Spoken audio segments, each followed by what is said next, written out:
आज के वीडियो में हम सीखेंगे कि कैसे सरलता से हम हाइब्रिडाइजेशन और उसके टाइप को पता कर सकते हैं किसी भी मॉलिक्यूल में। तो आइए, आप सभी का स्वागत है मेरे वीडियो में। आज के टॉपिक का नाम है हाइब्रिडाइजेशन इन शॉर्ट ट्रिक।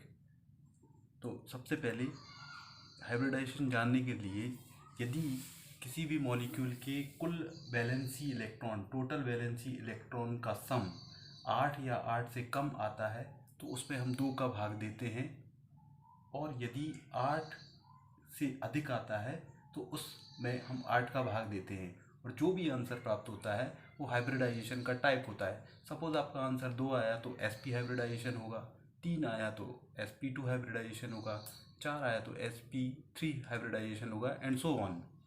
तो आइए देखते हैं टोटल वैलेंस इलेक्ट्रॉनों की संख्या कैसे ज्ञात की जाती है और उसमें कैसे 2 या 8 का भाग देकर हाइब्रिडाइजेशन प्राप्त किया जा सकता है।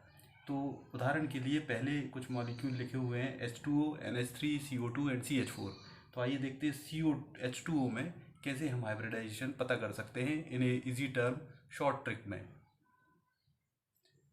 तो H2O मॉलिक्यूल में कुल टोटल वैलेंस इलेक्ट्रॉनों की संख्या होगी, ऑक्सीजन के पास 6 वैलेंस इलेक्ट्रॉन होते हैं, एक हाइड्रोजन के पास 1 होता है, तो इसके हुए टोटल 2। तो 2 और 6 मिलाकर टोटल H2O मॉलिक्यूल के पास 8 टोटल वैलेंस इलेक्ट्रॉन हैं। अब चूंकि जैसा हमको पता है 8 या 8 से कम टोटल वैलेंस इलेक्ट्रॉन होते हैं तो उसमें 2 का भाग देते हैं। तो यदि इस 8 में हम 2 से भाग देंगे तो ये 4 आता है, और ये 4 आने पर ये बताता है कि इस H2O के मॉलिक्यूल में एक S और 3 P यानी sp3 हाइब्रिडाइजेशन है। दूसरे एग्जांपल NH3 में यदि हम देखते हैं कि टोटल वैलेंस इलेक्ट्रॉनों की संख्या नाइट्रोजन में है 5 और एक हाइड्रोजन के पास 1 होता है, क्योंकि 3 हाइड्रोजन है तो इसमें हुए 3। तो यहाँ पर भी टोटल वैलेंस इलेक्ट्रॉनों की संख्या 8 है। तो 8 या 8 से कम होने पर 2 से भाग दिया जाता है, 2 से फिर से भाग देंगे तो इसमें भी 4 प्राप्त होगा। इस प्रकार से NH3 मॉलिक्यूल में भी sp3 हाइब्रिडाइजेशन है। अगला एग्जांपल CO2 कार्बन डाइऑक्साइड का है। कार्बन डाइऑक्साइड में देखते हैं टोटल वैलेंस इलेक्ट्रॉनों की संख्या कितनी है। कार्बन के एटम में टोटल इलेक्ट्रॉनिक नंबर 6 होता है, आउटर मोस्ट शेल में वैलेंस इलेक्ट्रॉन होते हैं 4, एक ऑक्सीजन के पास होते हैं 6, तो है यहाँ पर हो गया 6 × 2, तो टोटल इलेक्ट्रॉनों की संख्या हुई 4 + 12 = 16।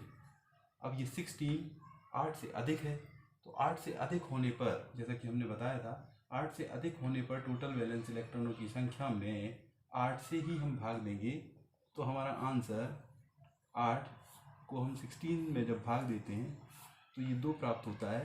ये 2 आना बताता है कि CO2 के मॉलिक्यूल में sp हाइब्रिडाइजेशन है। आखिरी में एग्जांपल CH4 मॉलिक्यूल का है। उसमें टोटल वैलेंस इलेक्ट्रॉनों की संख्या काउंट करते हैं। एक कार्बन में होती है 4 प्लस हाइड्रोजन 1, या 4 लगे हुए तो टोटल हुए 4। तो इस प्रकार से देखते हैं 8 टोटल वैलेंस इलेक्ट्रॉन हुए। 8 या 8 से कम आने पर हम टोटल वैलेंस इलेक्ट्रॉन में 2 का भाग देते हैं, फिर 2 से भाग देंगे यहाँ पर, तो आंसर आएगा 4।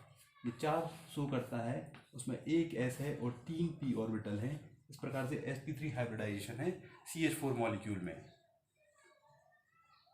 यदि हमें इस प्रकार से हाइब्रिडाइजेशन निकालना आ गया, ये एक बहुत इजी और शॉर्ट ट्रिक है, तो इसमें हम लॉन पेयर इलेक्ट्रॉन की संख्या भी इजीली कैलकुलेट कर सकते हैं। आइए देखते हैं कि किस प्रकार से H2O, NH3 या CO2 और CH4 मॉलिक्यूल में लॉन पेयर इलेक्ट्रॉन ज्ञात किया जा सकता है। CO2 मॉलिक्यूल में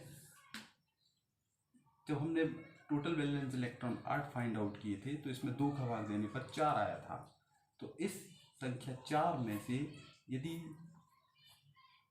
सबऑर्डिनेट एटम्स जितने भी लगे हैं उसको माइनस कर दें, हाइड्रोजन 2 लगे हुए हैं तो 2 माइनस करने पर 2 आएगा। इसका मतलब H2O के मॉलिक्यूल में 2 लॉन पेयर इलेक्ट्रॉन होते हैं। उसी प्रकार से NH3 के मॉलिक्यूल में हमने देखा कि 8 टोटल वैलेंस इलेक्ट्रॉन है, 2 से भाग देने पर 4 आया था। sp3 हाइब्रिडाइजेशन है। इस 4 में लगे हुए एटम्स, सेंट्रल एटम के अलावा जो एटम होते हैं उनकी संख्याओं का माइनस करना है। यहाँ पर 3 हाइड्रोजन है बराबर 1 आएगा, तो it means 1 lone pair electron ammonia में होता है। उसी प्रकार से यदि हम कार्बन डाइऑक्साइड मॉलिक्यूल में देखें तो हमें हाइब्रिडाइजेशन sp प्राप्त हुआ है, 2 आया है यहाँ पर रिजल्ट, और 2 ही यहाँ पर ऑक्सीजन लगे हुए हैं, तो 2 - 2 बराबर 0। यहाँ पर कोई लोन पेयर इलेक्ट्रॉन नहीं है। आखिरी में CH4 मॉलिक्यूल में हमें 4 प्राप्त हुआ था और यहाँ पर 4 हाइड्रोजन लगे हुए हैं, इसमें भी 0 प्राप्त हुआ है। इसका मतलब CH4 मॉलिक्यूल में भी कोई लोन पेयर इलेक्ट्रॉन नहीं होता है। तो H2O मॉलिक्यूल में sp3 हाइब्रिडाइजेशन है with 2 lone pair of electron, जो हमने इजीली कैलकुलेट किया है। NH3 मॉलिक्यूल में sp3 हाइब्रिडाइजेशन होता है with 1 lone pair of electron. CO2 molecule में sp हाइब्रिडाइजेशन होता है और कोई लोन पेयर इलेक्ट्रॉन नहीं है, सारे बॉन्ड इलेक्ट्रॉन हैं। और CH4 मॉलिक्यूल में भी कोई लोन पेयर इलेक्ट्रॉन नहीं है।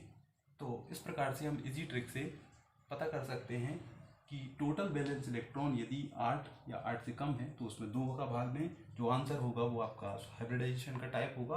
और यदि 8 या 8 से अधिक है, 8 से अधिक होने पर टोटल बैलेंस इलेक्ट्रॉन, उसमें 8 का ही भाग देने पर हम उसमें हाइब्रिडाइजेशन का टाइप पता कर सकते हैं। Thank you so much for watching.